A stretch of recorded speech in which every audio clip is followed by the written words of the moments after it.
Hello Sales Nation, in this video we're talking about effective voicemails and how you can essentially get attention, how you can have a bit of influence over a potential customer even when they don't pick up the phone. And I'm creating this video because there's nothing more frustrating than knowing that, well, you can really help a prospect and solve one of the business problems and then not being able to communicate that with them. That sucks. And as leaving an effective voicemail is far less likely to get you in trouble with the law than what's probably more effective, which is sneaking into a prospect's house and leaving your message on their bedroom walls in lipstick, well, let's go this route instead. So if you're ready to start leaving voicemails that have prospects pounding on their iPhones, calling you back immediately, then hit that thumbs up button and let's jump into it. So in this video, I'm going to give you 3 effective voicemail templates. But don't worry, you don't have to write all of this down as we go through the video. There's a link in the description below that goes to a page where you can get all of these templates and a whole load of more resources available completely for free. You don't even need to give your email address or anything like that. So click the link in the below if you want more on this topic. And with that, well, there's one basic voicemail template. It's right here that all other voicemail templates typically get built on top of. And it goes a little bit something like, hello, this is your name from company name. I'm calling because, you give a reason for calling. This benefits you for, you give the benefits. And then you wrap things up with, I'll follow up with an email right now and I look forward to speaking with you shortly. That is it. Have a great day, wrap things up with, have a great day, goodbye. But that is it. Don't stress about voicemails. This does 99% of the jobs that we need it to. And before I explain the jobs that it does, let me give you a real world example of me selling our salesman.org training product to typically VPs of sales. So I'd say something along the lines in a voicemail of, hi, this is Will Barron calling from salesman.org. I'm calling because we've just improved your competitors' revenue by 24% within just 4 weeks of training, and we can do the same thing for you. I'm going to follow up with an email right now, and I look forward to speaking with you shortly. And there we go. That's all you've got to say on a voicemail to have a massive impact on your potential customer. So let's break down this template, and that's going to help you understand why it has so much impact and how to leave an effective voicemail message. So first off, you can see that, well, with this template and the example I just give you, I'm not doing anything weird or manipulative. Because the old way of selling would be to share that, well, I'm calling you right now because I've got something incredibly exciting to share, and I just need you to call me back immediately, right this second, otherwise we're going to lose access to it. People do that, and it's horrible and it's gross, and of course it's a letdown when individuals do ring you back, which leaves a sour taste in their mouth. Or, and this is the best, I've even heard old school sales trainers tell salespeople to start sharing, get to this point, start sharing the benefits that you have for your potential customers, and then purposefully hang up halfway through the sentence. So it sounds like you've been cut off just at this really exciting moment. Well, both of these tactics are gross, they're obvious, and imagine doing that with my background in medical device sales to a surgeon. At best, they'd think that you're a complete idiot.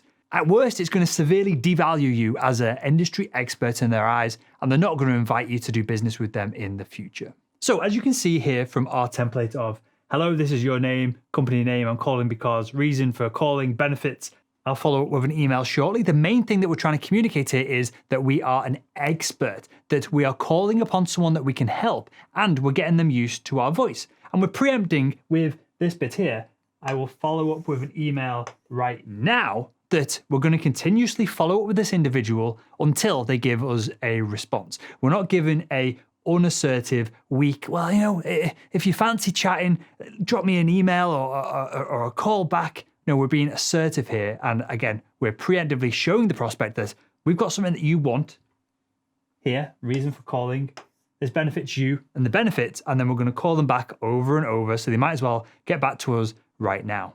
And just to put this into perspective, most of the time your prospects are not going to get back to you. They're not going to reply to your voicemail directly when you leave this message. You're not going to send this message. You're not going to send any message and they're going to come back to you 100% of the time in an excited state, ready to buy. That is just an absolute fantasy. But what you'll find is with this email element here, when we follow up with an email, you've just built a little bit of trust with your voicemail. You've built a little bit of rapport with your voicemail. You've left a professional message. And so with this email, they're far more likely to reply to that now versus just sending the email alone. So Does that make sense to you guys, Sales Nation? And do you think that this now gives you some structure to your voicemails? If we split it up into different sections, so 1, 2, I wrote 1 again there for some reason, 2, 3, and then sign off. Does this 4-section voicemail template give you a bit more of an idea what to do? Good, because there is nothing worse, and I get this all the time, than getting a voicemail from someone who hasn't pre-thought out what they're going to say before they say it. This structure now gives you that template so you know what you're going to say before you leave the message.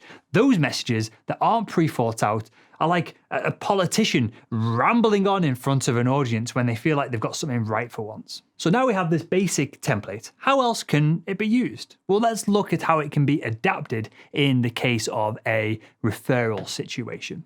So for example, every time I provided a high level of service to one of my surgical customers, one of the consultants that I would sell to, I'd ask them if they thought any of their colleagues, their surgical friends, could also benefit from the same value. Often they'd provide a referral, which I would then use voicemails, calls, and emails, of course, to follow up on and jump in there while it was still hot. So let's now look at how we can use this template specifically in a referral situation.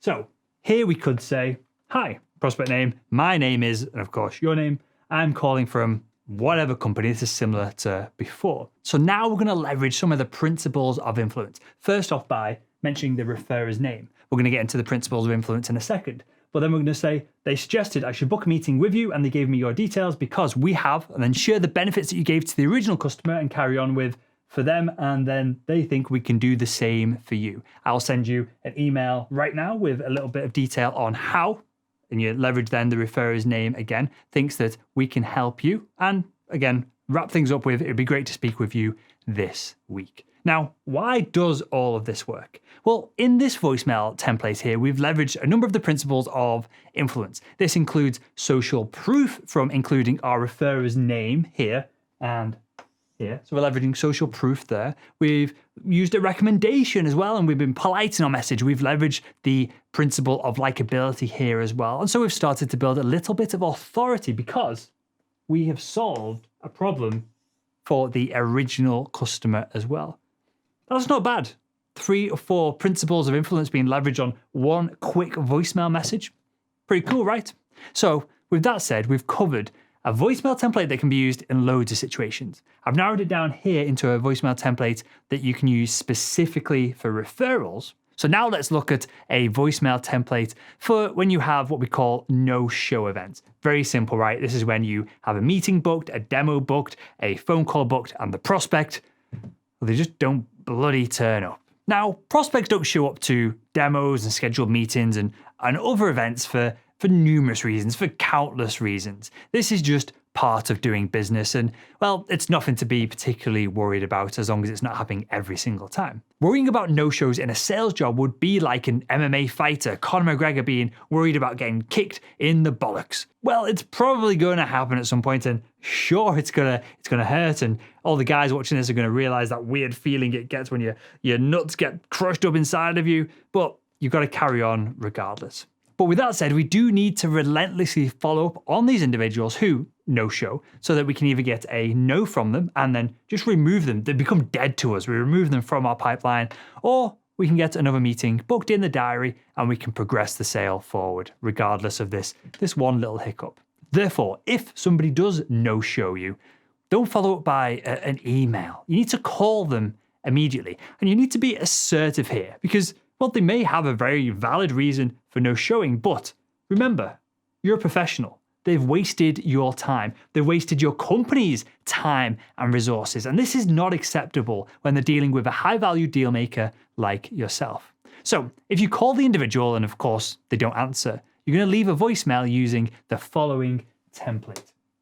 Looks a little bit something like this. We're going to say, hi, prospect's name. I'm calling regarding our meeting call demo. Get very specific here that we booked for a specific time, date, and you should be calling the moment that they don't show up, not a few hours later, not a few days later. Then follow on saying, I want to make sure that you're not having any connection issues. You're giving them a little bit of plausible deniability here for them to say, oh, I couldn't get this to work or that to work, but I can do it right now. I can get on the call right now. And then you're going to follow up and you're going to say, and this is the most important bit of this entire voicemail, and as my diary is now booked up, I want to see if I can squeeze you in to another time slot that fits. I will call you again in an hour. This is important again, to get all of this wrapped up. So what you've done here is create what we call an open loop. Now, the prospect knows that you're going to call them probably every hour from this moment on until they get another meeting booked in or they tell you, I'm just not interested.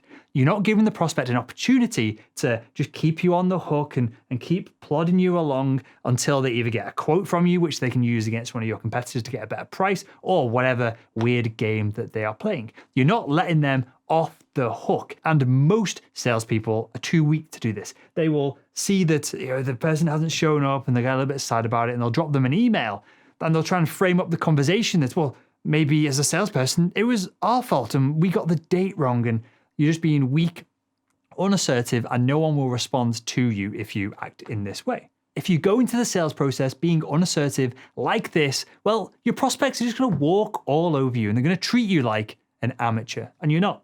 You're a professional deal maker. So again, think about the principles of influence that we've tapped into with this no-show email template. We've shown authority. We've given scarcity, a real powerful element of influence. And we've given scarcity because we said that our diary is pretty much booked up. We've been assertive, which is another powerful element of influence, saying that we're going to follow up with them on the phone. And there's quite a lot of social pressure on them now with this open loop for them to close it. They've caused the problem. We've given them an opportunity to close it, to solve it, and they can do that by either giving us a straight answer of a no or getting another meeting booked in the diary. And that's usually enough to get a response from a no-shower. So let me give you a final bonus tip with voicemails, and that is to make sure that your voice does not go up at the end of each one of your sentences. Because when you do this, when you go up at the end of each of your sentences, it sounds like you're asking a question. It sounds like you're being unsure of things. See how my voice is going down here? When you go up at the end of your sentences, it makes you sound weak. Whereas when you go down at the end of your sentences, it sounds like you're an authority. It sounds like you know what you're talking about. And it sounds like you're confident in the value that you can potentially offer via the communication of the voicemail. And me, right? Will, you listen to this, you might listen to the podcast, you may listen to hundreds, if not thousands of hours of our content, right? Well, I don't have a particularly deep or powerful voice. But I find when I stand up straight, I won't do it now because the microphone will bang me on the top of the head. But when I'm leaving voicemails, or even when I'm on the phone in general, if I stand up straight, if I have good posture and I talk a little bit slower than my usual fast-paced, frantic self, when I talk a little bit slower, my voice projects a lot more authority. And obviously, on a voicemail, it's a one-way message. You're only getting voice and tonality. You're not getting the person's expression, their arms waving around or anything like that. So you have to use your tonality very decisively to give that aura of authority and expertise. So when you're leaving voicemails, try and stand up, have good posture, talk a little bit slower, go down at the end of your sentences. And there we have it. That is a 101 on leaving voicemails that will get you attention. And no need to write any of this down, scribble it down, or try and practice it right here and now as you watch this video. If you click the link below this video in the description box, I've put together a quick post that outlines all of this so that you can run through it in more detail there. And with that, be sure to subscribe, hit that thumbs up button. And if you want to become wildly motivated and hit your sales quota every single time, click the additional link below to salesman.org. And with that, I'll see you in the next video.